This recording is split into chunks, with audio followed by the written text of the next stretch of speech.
Postcards from the camper. It's not at the campground. That'd be a little tight. It's in the shop. And so I have come to the camper actually to visit it. I miss it so much. It's a little funny. I really have enjoyed this hobby I have picked up, and there's nothing like it. And so I'm looking forward to getting back out there.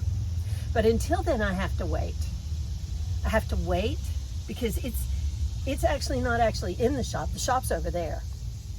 It's waiting to go in the shop because they're waiting on parts. I hit a tree in April. That was an adventure. Go back and check out that postcard. And as a result, they told me that I'd be able to still camp in it. But I could camp in it, but there was water coming in that we didn't know about. Discovered that, and so that is now needs to be corrected and fixed. So I'm waiting. What do you do while you wait? Do you get angry? Frustrated? Do you want your own way? Yes, and yes. I've done all of those things. But it's not productive, is it? It doesn't help anything. It just hurts me. When I look to Scripture, which is what I do, when I look to Scripture, waiting is throughout the Scriptures. Talks about waiting. There are examples of waiting all throughout the Bible. First of all, Abraham waited. Abraham and Sarah, from the time that God appeared to them, called them to the land, told them that they were going to have so many descendants, that nations would come from them, and promised them a son, this son, Isaac. Promised them that son was going to be born. That period of time, friends, is 25 years. You think they got frustrated?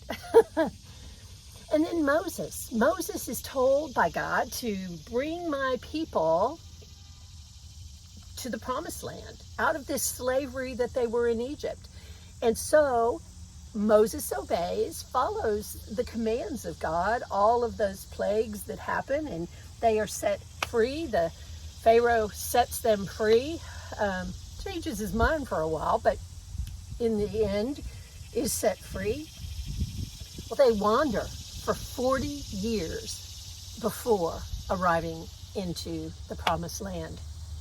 40 years they had to wait.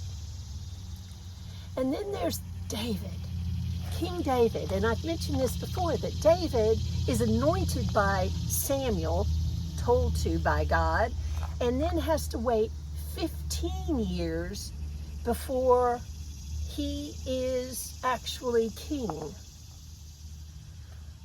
And then there's Jesus, who waits 30 years before he begins his ministry here on earth.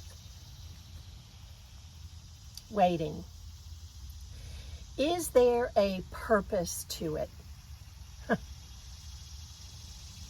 I mean, is there a God purpose to waiting? What is God doing within us while we wait?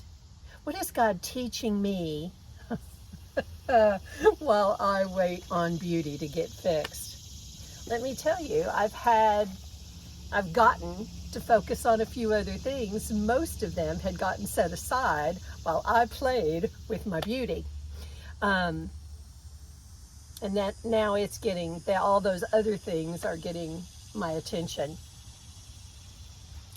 But the bottom line, my friends, is there is a purpose to waiting. There is a God purpose to waiting. We can't necessarily understand it. We can trust it. And we can focus, put our energies, focus on growing my faith, our faith, as we wait.